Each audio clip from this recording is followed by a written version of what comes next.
आनंदाची बातमी अशी आहे की केंद्र सरकारी कर्मचारी आणि पेन्शनधारकांसाठी गेल्या अनेक वर्षांपासून प्रलंबित असलेली 18 महिन्यांची महागाई भत्ता म्हणजेच डीए थकबाकी पुन्हा एकदा चर्चेच्या केंद्रस्थानी आली आहे.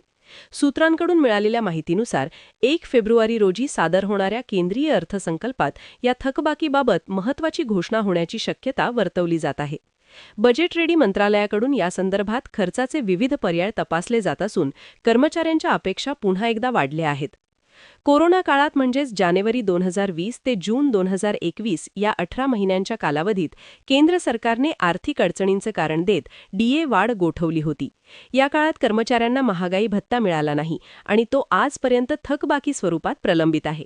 नंतरच्या काळात डीए वाढ पुन्हा सुरू झाली असली तरी या 18 महिन्यांची थकबाकी अद्याप देण्यात आलेली नाही. यामुळे कर्मचाऱ्यांमध्ये तीव्र नाराजी आहे. ही 18 महिन्यांची डीए थकबाकी 3 टप्प्यांमध्ये विभागलेली आहे. पहिला टप्पा जानेवारी 2020 ते जून 2020, दुसरा टप्पा जुलै 2020 ते डिसेंबर 2020 आणि तिसरा टप्पा जानेवारी 2021 ते जून 2021 असा आहे. या संपूर्ण कालावधीत महागाई प्रचंड वाढली होती, मात्र कर्मचाऱ्यांच्या पगारात त्यानुसार वाढ झाली नाही. त्यामुळे अनेक कर्मचाऱ्यांना आर्थिक अडचणींचा सामना करावा लागला.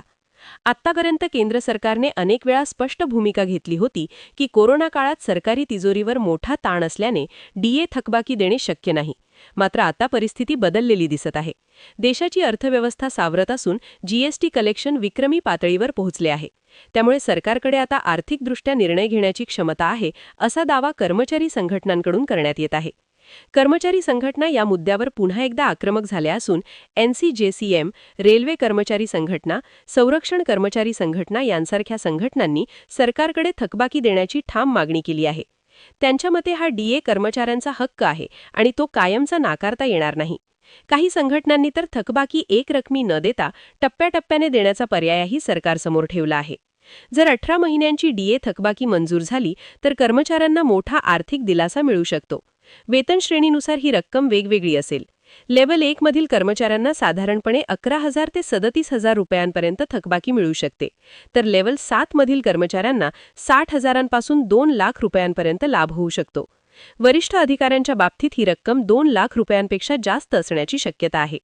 पेन्शनधारकांनाही या थकबाकीचा लाभ मिळू शकतो अशी चर्चा आहे.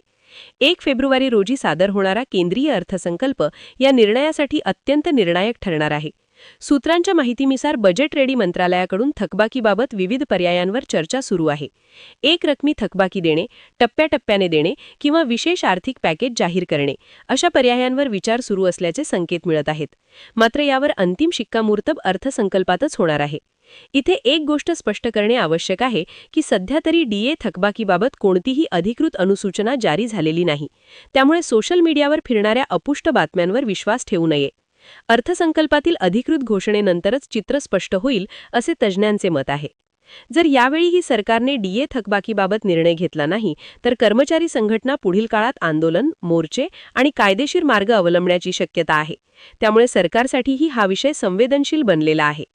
एकूणच 18 महिन्यांची डीए थकबाकी हा केवळ आर्थिक विषय नसून तो लाखो कर्मचाऱ्यांच्या विश्वासाशी संबंधित प्रश्न आहे. 1 फेब्रुवारीचा अर्थसंकल्प या प्रलंबित मागणीवर निर्णय घेणारा ठरू शकतो. आता सर्वांच्या नजरा सरकारच्या अंतिम घोषणेकडे लागल्या आहेत.